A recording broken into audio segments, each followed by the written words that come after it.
Welcome to Jackie's Craft Table. Hello everyone, welcome. I hope you're all having a wonderful day. In this video, I'm collaborating with Arteza, and I get to show you some of their brand new products for card crafters. I am super excited about these new products. So let's open up this little tin. Inside is a set of 30 blank watercolor postcards. I love this cute little tin. Anything that comes in a tin is fun. But let me open this up and show you what they look like. These are made of 100% cotton cold press paper. They are 4 inches by 5 3/4. On one side, of course, is blank. You can stamp or color or do whatever you want. And then on the flip side, you get a place to put your message and your address and a stamp. Next up is their set of 25 blank watercolor cards. These are also 100% cotton cold press paper. They are 5 by 6.9 inches, so they're a little bit bigger than your standard A2 sized card, which I'm used to working with. However, you can, of course, cut these down to whatever size you want. But I wanted to try the larger size. I don't think I've ever filmed a video with this size of a card before, so I'm going to give it a shot. They also come with beautiful envelopes. I really love having pre-made card bases on hand, but these are going to be fabulous because they're made of very nice watercolor paper. So let's start off with postcard number 1. I'm using some anti-static powder first because I am going to be heat embossing my image. I'm using some VersaFine Onyx Black ink to stamp out. This is an older stamp set from Simon Says Stamp. It came in one of their card kits about a year ago, and it's called Thankful Flowers. I stamped this out multiple times because this is watercolor paper, so it does have a little bit of texture to it, but I just showed one stamping. I poured over some clear embossing powder. I allowed my heat tool to warm up for about a minute, and now I'm just very slowly going to melt this clear embossing powder. Once it's melted, you can tell because the lines turn really bright black and shiny. Embossing your image like this really makes watercoloring fast, which is what I'm going to be doing. It creates little wells around each section of your image, so you can move from section to section without your work bleeding. I taped this down to my clipboard. This will just help to keep it flat once it's dry. And I'm jumping right into the watercoloring. I'm using Arteza's pan set of 36 premium watercolors. I love this little set. And I'm choosing sort of fall-time colors for this. I am going to put down a few layers of paint, but I'm starting out with my shadows. And then I clean off my brush or just kind of wipe it off on my towel to the left. And then I can pull the color out a little bit and it's not as dark. I like to have a lot of contrast in my coloring. So here I'm coming in with some really dark purple paint. And I didn't water it down much, so I'm just putting in some deep dark shadows. And I just go back and forth between all of these flowers, just adding little touches here and there. I'm going to add a little bit of yellow highlight to my teal flower. I really love postcards. I collect them, and I've been collecting them since I was a child. In one of my previous videos, I showed my collection of postcards, as well as my grandma's set of postcards back from the early 1900s. I'll link to that video at the end if you're interested in checking that out. If you're worried about sending out your watercolored postcards in the rainy months or the winter months, where it might come in contact with moisture, you can add a little bit of microglaze over it, and this will seal in your work. So if it does come in contact with water, it'll be just fine. So back to my coloring. When I paint leaves, I like to add a little touch of color to them. I'm using the same teals and yellows and purples just on a little portion of each leaf, and I think it just adds character and some prettiness to the card, or I should say postcard. Later on, I do come in with a white Jelly Roll pen and add some more highlights to my work. So I just keep coming in with more layers. And then once I'm done with the flowers, I'm going to put a little bit of color in my background.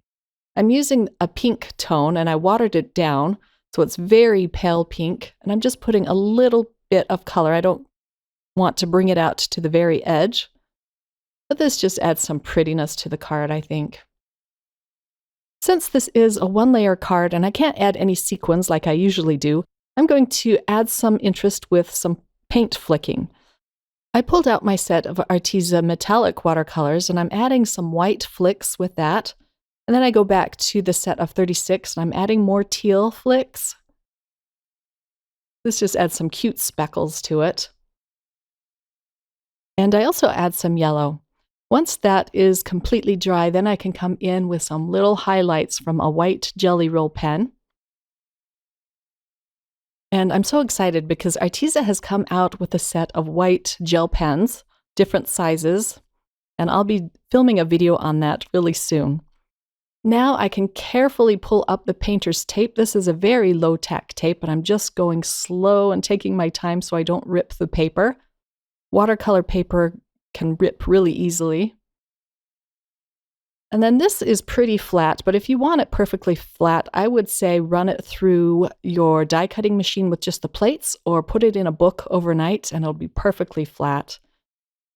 I also have some postcard stamps on hand. I'm going to go ahead and put one of these cute stamps on the back and get this ready to send out into the mail. I love putting fun stamps on my cards and postcards. Every time I'm at the post office, which isn't very often these days, I like to look and see what new stamps they have out.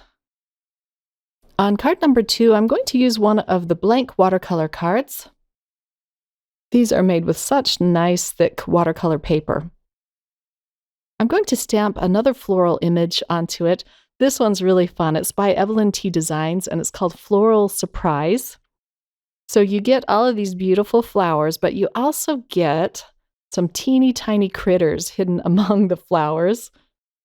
I'll stamp it out here and I'll show you in just a minute.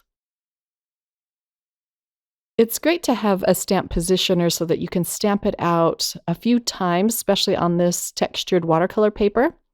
I only show my stamping once, but I do stamp it out at least 4 times. I'm not going to emboss it this time. I'm just going to stamp it with the same ink, the VersaFine Onyx Black ink. So hidden among the flowers, you can see a little dog with butterfly wings and a little cat with wings. It's so fun and cute. To color in this image, I'm using my Arteza watercolor pencils. I love watercolor pencils because you get the best of both worlds.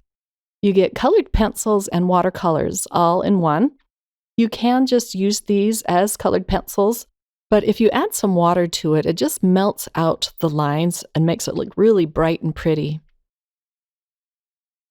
I have a swatch sheet of all of my colors. I like to see this and select the colors I'm going to use, and I'll know exactly what the colors look like.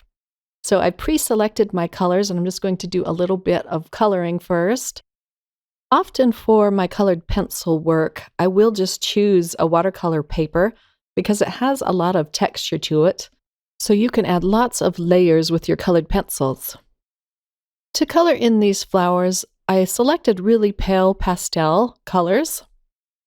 I'm adding in all of my shading with darker colored pencils. And I'm using them just as I would regular colored pencils. If you're going to be blending your work out with water, you don't have to be as careful with your coloring because it'll just all blend out. If you haven't ever used watercolors before, but you'd like to delve into that, which I would highly encourage because they are so much fun, then watercolor pencils are a perfect place to begin. You get a lot more control with watercolor pencils than you do with just regular watercolors. Now that I'm done with my coloring, I'm going to start adding the water and blending out my colors. I didn't tape my paper down this time because I'm not using much water. I'm using a water brush, but you can use whatever watercolor brush you have. Because I have all of my dark colors and light colors down already, I'm trying to be careful not to pull the dark colors into the light ones and make it all one color. So I wipe it off often on my little pink cloth there to the side. Sometimes I get too much water coming through the barrel of this water brush, so I'm also wiping off excess water. But this is a really fun process to see these vibrant colors just come to life with the water. You can also use the tip-to-tip method. I'm just pulling pigment off of the pencil. My work is still a little bit wet, so if I were to color over it, it might rip the paper. So that way I can put more color down, but I don't have to wait for it to dry. Just wanted to add a little more dark pink to the centers of my pink flowers. And then I come in with even a darker, kind of a pinkish red to add more contrast. I have all of the colors that I used to color in this image over at my blog if you're interested in learning that. I'm adding some darker shadows to my yellow flowers just by adding a little bit of this orange watercolor pencil. When I do the tip-to-tip method, I'm trying to hold the watercolor pencil over my rag. Sometimes I can unintentionally add flick paint over my work if I don't do this, as the brush just kind of flicks it off of the end of the pencil. I'm going to add a little bit of gray watercolor pencil around my image. So I'm putting a little bit of the pigment down. Then I'll bring in my water brush and just draw that color out a little bit. I don't want it to be too dark, so I chose a color that was kind of a pale gray. And I go all the way around the image with this gray watercolor pencil and in all of the little nooks and crannies between the flowers. I'm still not adding too much water on this paper. You could, but I would recommend definitely taping it down first, just to help you keep it flat.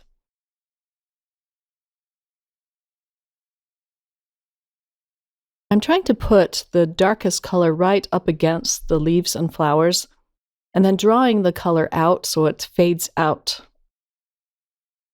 This little bit of background just adds a lot of interest to the card. And now to add a sentiment to this card. I already stamped it on the bottom right corner, as you see, but the sentiment wasn't very legible. I heat embossed it with some gold embossing powder, and I didn't like the way it turned out. So I went ahead and stamped it on another piece of watercolor paper, just with some black ink. I'm going to hide my mistake. I cut it out into a strip and put a little bit of Arteza foam tape behind it. And I really like the addition of this little bit of dimension to the card. I'm also going to add a little more interest with some lines around my floral image. And since this is no longer a single layer card, I'm going to add a little bit of bling. The cute little heart tray you see to the right of my hand is something I designed, and it is new in my Etsy shop, so I will leave a link if you're interested in that. These little trays are so handy, and I have lots of fun colors and shapes over at my Etsy shop. So here is the finished card. I just had so much fun creating this one. I do have a 10% off coupon code for you from Arteza. It is Jackie's Craft Table 7. I'll have it in the description box below, as well as all of the links to the products that I used to create these cards. Thanks for watching, my crafty friends. I hope you all have a wonderful day, and I'll see you again soon in another video. Bye!